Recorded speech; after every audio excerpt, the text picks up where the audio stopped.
മുത്തശ്ശി, എനിക്ക് തോന്നുന്നത് ആറ്റുവാശ്ശേരിക്കാരുടെ സമ്മതത്തോടെ പിതാമേടം മനഃപൂർവ്വം രാധി ഒളിപ്പിച്ചാണെന്നാ.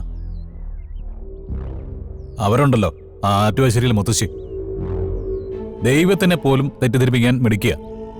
പിന്നെയാണോ പിതാമേടം? പറഞ്ഞു കേട്ട നിലയ്ക്ക് പിതാമേടം നേരെ ചൊവ്വെ ചിന്തിക്കുന്ന ഒരാളാണ്.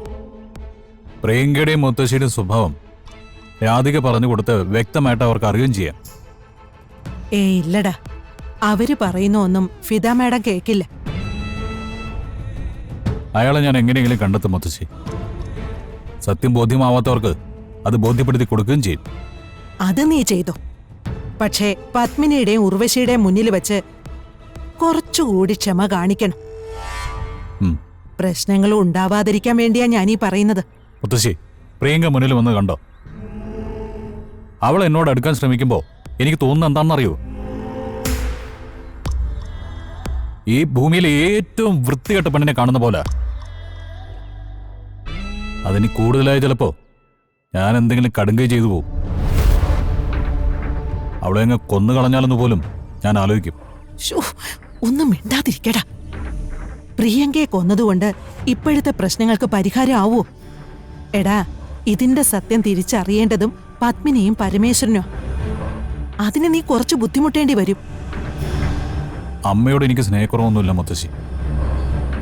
അമ്മ വീണതുകൊണ്ട് മാത്രമാ ഒന്നിച്ചിറങ്ങാൻ പോയ രാധികയെ എനിക്ക് പിരിയേണ്ടി വന്നത്.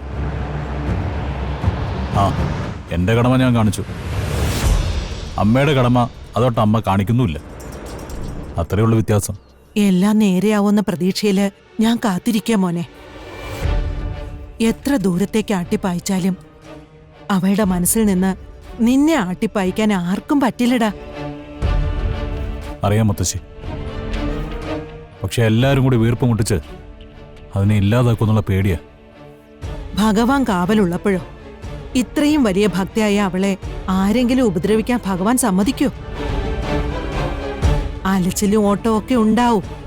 പക്ഷേ ഭഗവാന്റെ കൈതല അവളുടെ ശിരസിന്റെ നേരെ തന്നെയായിരിക്കും.